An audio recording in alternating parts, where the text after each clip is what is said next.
ఎక్సెల్లా global study abroad summit 2024 జరగబోతోంది. ఫిబ్రవరి 11న ఉదయం 10 గంటల నుంచి సాయంత్రం 5 గంటల వరకు తాజ్ డెక్కన్, బంజారా హిల్స్, హైదరాబాద్లో. నమస్కారం, వెల్కమ్ టు ఐ డ్రీమ్. నేను విజిత. ప్రస్తుతం మనతో పాటు ఉన్నారు ప్రముఖ ఆధ్యాత్మిక నిపుణులు, జ్యోతిష్య రత్న శ్రీమతి డాక్టర్ కోనాల భాగ్యలక్ష్మి రెడ్డి గారు మనతో పాటు ఉన్నారు. ఇప్పుడు అమ్మతో మాట్లాడి మరిన్ని విషయాలు తెలుసుకుందాం. నమస్కారం అమ్మా. నమస్తే అమ్మా. అమ్మ, చాలామంది చెప్తూ ఉంటారు ఇంట్లో మనం దేవతా విగ్రహాలని పెట్టుకోకూడదు అని చెప్పి. అందులో భాగంగానే శివలింగం ఉండొద్దు అని కొంతమంది, ఉన్నా పర్లేదు అని కొంతమంది, ఉంటే దాన్ని సైజు మోతాదు అనేది చూసుకోవాలని కొంతమంది. నిజంగా పెట్టుకోవచ్చు అంటారమ్మా శివలింగాన్ని ఇంట్లో? పెట్టుకోవచ్చమ్మా. ఎలా అంటే కనుక ఇప్పుడు సాధారణంగా ఈశ్వరుణ్ణి అనుకుంటున్నాం కాబట్టి ఈశ్వరుడు ఒక స్తోత్రం చెప్పుకొని ఆయన దగ్గరికి వెళదాం. తప్పకుండా అమ్మా. విశ్వేశ్వర విరూపాక్ష విశ్వరూప సదాశివ శరణం భూతేశ కరుణాకర శంకర శివశంభో మహాదేవ శివశంభో మహాదేవ విశ్వేశ్వర మరవల్లభ శివశంకర సర్వాత్మన్ నీలకంఠ నమోస్తుతే. ఓం శ్రీమాత్రే నమః. ఓం నమః శివాయ. ముఖ్యంగా మనకి ఇంట్లో శివలింగం ఉండవచ్చా లేదా అనేది చాలామంది పాపం ఈశ్వరుడు అంటే చాలా ఇష్టం ఉంటుంది. చిన్న శివలింగం ఎక్కడికైనా తీర్థయాత్రలకు వెళ్ళినప్పుడు మనం తెచ్చుకుంటూ ఉంటాం. తెచ్చుకున్న తర్వాత దాన్ని ఏం చేయాలో తెలీదు, ఉండకూడదని ఎవరో చెప్తారు, అమ్మో అనేసి అది దాన్ని ఎక్కడికి ఇవ్వాలి అనేది అదొక భయం. ఇంట్లో ఉంటే ఏం చేయాలి, ఇంట్లో దాన్ని ఎక్కడికి ఇవ్వాలి, ఈ రెండు పెద్ద పెద్ద సమస్యలు భూతద్దంలో చూసి వాళ్ళు ఇలా చెప్పారు, ఇలా జరుగుతుందిట, అలా అవుతుందిట అనేసి ఈ యొక్క సందేహంలోనే ఉండిపోతారు. అంటే దేహం ఉండగా సందేహాలు తప్పవు, కానీ ఆ దేహంలో ఉండేటటువంటి సందేహాలని నివృత్తి చేసుకునే ప్రవృత్తి మానవుడికి ఉంది. ఓకే. అలాంటప్పుడు మరి ఇంట్లో శివలింగం ఉండొచ్చు కదా అంటే ఉండొచ్చు. ఎలా ఉండొచ్చు? అంగుళ మాత్రం చేత. అంటే ఏంటంటే మన యొక్క వేలుంది కదా, దీన్ని మించకుండా, దీనికన్నా చిన్నదే పానపట్టం శివలింగం కలిసి ఇంతవరకు ఉండొచ్చు. మరి ఇంకా పెద్దవి పెట్టుకుంటారు కదండి, మరి ఏంటి అంటే గనక నా దగ్గర కూడా మరకత లింగం ఉంది. అది ఎంత ఉంటుందంటే కనుక అంత లింగం ఉంటుంది, గుళ్ళో ఉన్నట్టు. ఓకే. ఆఫీస్లో ఉంటుంది. ప్రతిరోజు విభూతితో అభిషేకం చేస్తాం. అలా చేయాలమ్మా? ఉంటే తప్పనిసరిగా చేయాలి.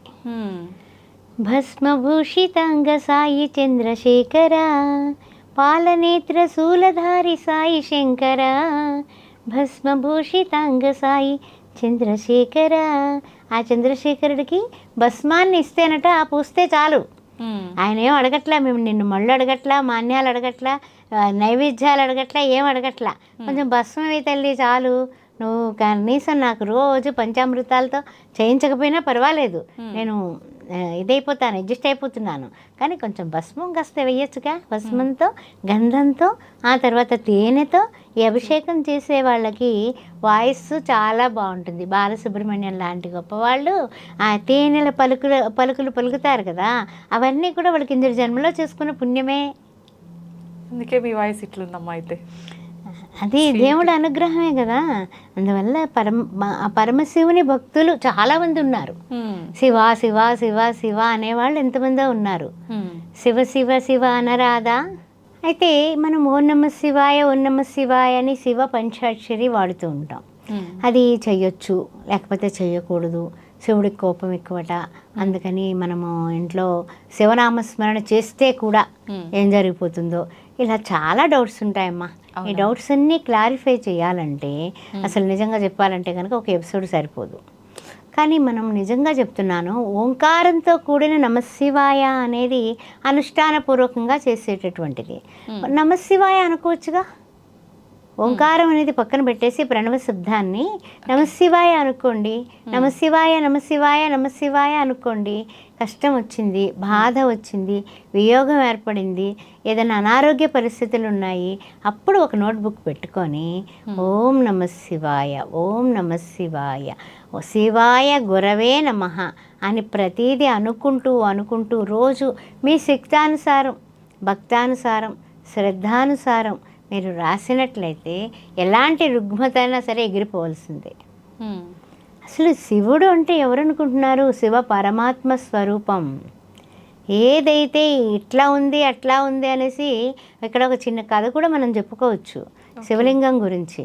ఏమిటంటే అది ఒకానొక సందర్భంలోనట శివలింగం దగ్గరికి వచ్చి విష్ణువు అన్నట్ట ఈ శివుడు యొక్క కిందకంటా ఉన్నాడు ఆయన శివుడు, ఆ కింద వరకు ఎంతవరకు ఉన్నాడో నీకు తెలుసా అన్నట్ట బ్రహ్మని, ఆయనకు తెలిసినట్టు విష్ణువు గారు.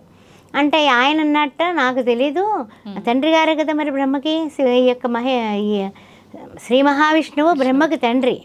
అందుకని ఆయన ఏమన్నాడంటే నేను వెళ్ళి పైకి వెళ్ళి చూసొస్తాను, మీరు కిందకి వెళ్ళి చూసిరండి అన్నారు. ఎంతసేపు నేను గోవర్ధన గిరి ధారణ కూడా చేశాను, ఎత్తినటువంటి వాడిని, రామావతారంలో కూడా నాకు చాలా చరిత్ర ఉంది, అందువల్ల ఇదంతసేపు నేను కిందకి పెడతాను, నేను మత్స్య కూర్మ వరాహ నారసింహ ఇవన్నీ కూడా అవతారాల్లో నేను రకరకాలుగా నేను ఉన్నాను కాబట్టి నేను కిందకి వెళ్ళొస్తాను, కిందకి వెళ్ళాట. ఓకే, సరే కిందకి వెళ్ళి చూస్తే అసలు ఆది అంతం కనపట్టల్లా ఈ శివలింగానికి. లింగం ఎక్కడుంది అనేది ఆయనకు అర్థం కాలేదు. అలా కొన్ని వేల సంవత్సరాలు గడిచిపోయి మరి సరేలే ఇంకేం చేస్తాం, ఇంక వాటం ఒప్పుకుందామని నిర్ణయంతో బయటకు వచ్చేసాడు. సరే పైకి ఎగురుకుంటూ వెళ్ళాడు కదా బ్రహ్మగారు. ఆయన పైకి వెళ్ళి అంతా చూస్తే ఆయనకు కూడా ఏది మొదలు కనపడలా, ఇక్కడేమో తుదలు కనపడలా, అక్కడ మొదలు కనపడలా. ఏం చేయాలి ఇద్దరికి కూడా, ఆది అంత్యం కూడా కనపడటం లేదని అనుకొని వచ్చేసారు. కానీ ఈ బ్రహ్మగారు ఏం చేశాడు, తండ్రి దగ్గర తన తప్పు ఒప్పుకోవడానికి ప్రెస్టేజ్ ఇష్యూ అయిపోయింది. అయిపోయి ఆయన ఏమన్నాడు, నేను చూసి వచ్చానన్నాడు. శ్రీ మహావిష్ణువు అబద్ధం చెప్పకుండా నిజాయితీగా నేను చూడలేకపోయాను, ఈ పరమశివుడు ఇప్పుడు వాడు కాదు, ఎక్కడెక్కడి నుంచి ఉన్నాడో కూడా తెలియటం లేదు అని నిజం ఒప్పుకున్నాడు. అని మేము చూసానడానికి సాక్ష్యం ఏమిటంటే మొగలి పువ్వు తలూపిందట. బ్రహ్మగారు చూడగానే బ్రహ్మంతటి వాడు నన్ను అడుగుతున్నాడు. అక్కడ మళ్ళీ ఏమిటంటే అక్కడ పెద్ద గొప్ప విషయం కదా, బ్రహ్మే అడిగాడంటే ఇంకేమిటి, మొగలి పువ్వు తలూపింది. ఆ తర్వాత గోమాత తలూపింది. ఓకే, అందుకని గోమాతని మొగలి పువ్వుని కూడా శివుడు శపించట. పూజకి పనికి రావు నువ్వు మొగలి పువ్వుని. అర్థమైందా? అది అందుకని అదేవిధంగా ఈయన సాక్ష్యం చెప్పినందుకు గాను గోముఖాన్ని మీరు పూజించరు. ఎక్కడ పెడతారు, వెనక్కి వెళ్ళి వెనక భాగంలో మనము ఆ పూజ చేసి చక్కగాని ప్రదక్షిణాలు చేసుకొని వెనక భాగానికే నమస్కారం చేసుకొని ఆ తోకలో నీళ్లు నింపి మరి ఆ తోకతో నీళ్లు పైకి వేసుకుని గంగా భాగీరథి సమానమైనటువంటి ఆ యొక్క ఏదైతే వైతరిణి నది ఉందో అది దాటినట్లుగా ఫీల్ అయిపోయి వచ్చేస్తాం. అంతటి కథ ఉంది. అందువలన పరమేశ్వరుడిని ఇట్టివాడు అట్టివాడు అని చెప్పడానికి సరిపోము. మనం అంటుంటాం ఏమనంటే కనుక శివలింగం ఇంట్లో ఉంటే ఏం కలుగుతుంది, అష్ట ఐశ్వర్యాలు కలుగుతాయి, కీర్తి వస్తుంది, తర్వాత ఇంకా ఎదుటి వాళ్ళకి పెట్టే గుణం రోజు రోజుకి పెరుగుతుంది, అంటే పాజిటివ్ ఎనర్జీస్ మీ ఇంట్లో పెరుగుతాయి. తర్వాత గంధంతో మీరు పూజించినట్లయితే జ్ఞానాభివృద్ధి కలుగుతుంది.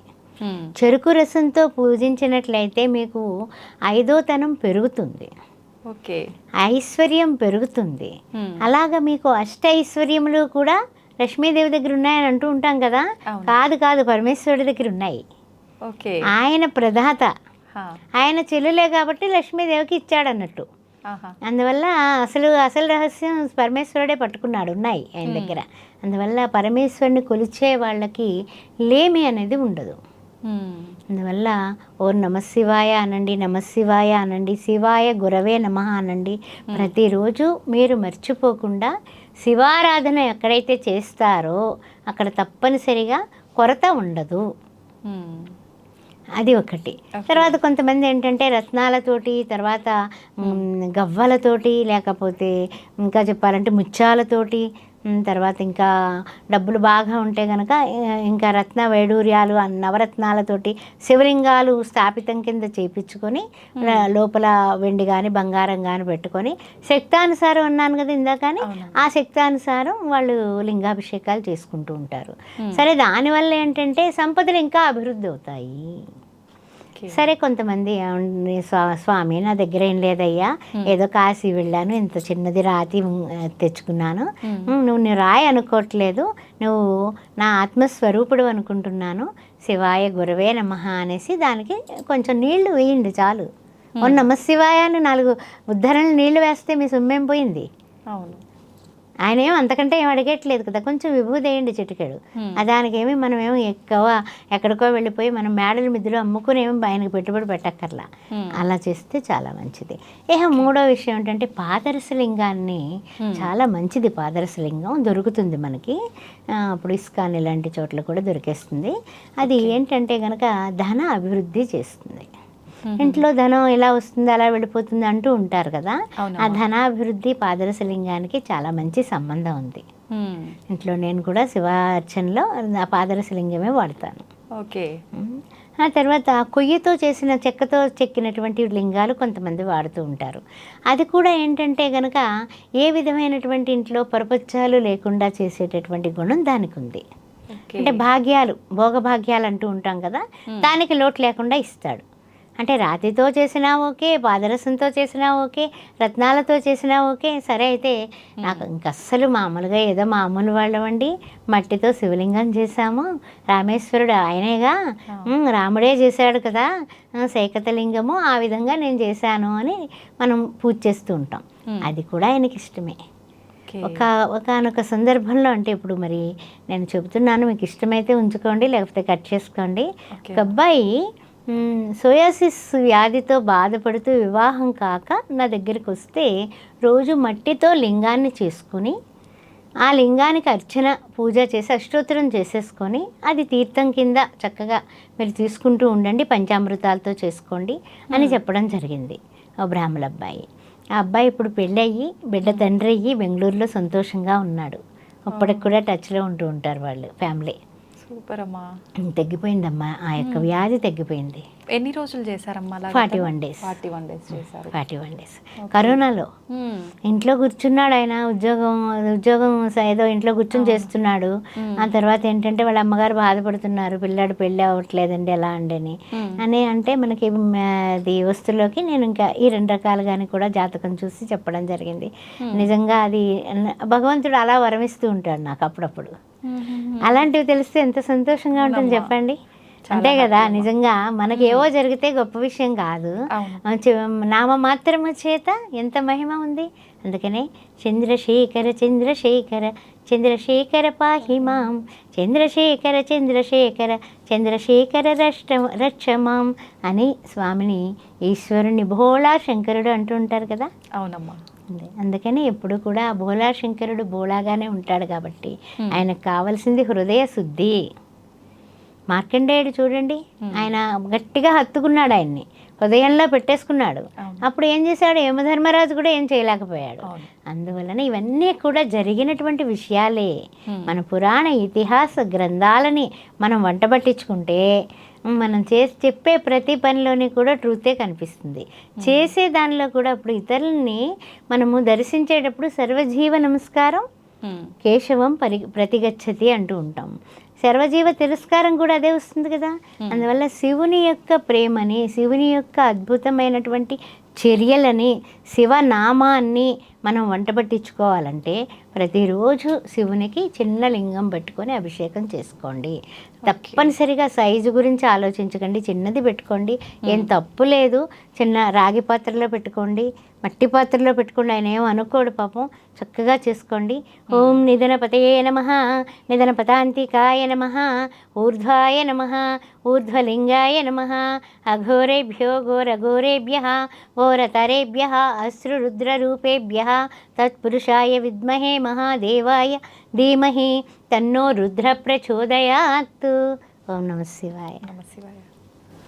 ఎంత మంచి విషయాలమ్మా నిజంగా. అసలు మీరు అలా శివుడి గురించి చెప్తుంటే అలా వింటూనే ఉండాలనిపిస్తుందమ్మా. అసలు ఎపిసోడ్ సరిపోయేటట్టుగా లేదు నిజంగా. థ్యాంక్ యూ అమ్మా, ధన్యవాదాలు. ఈ విషయాలన్నీ చెప్పించినటువంటి ఆ యొక్క స్వామికి, శివుడికి ధన్యవాదాలు. శివాయ గురవే నమః.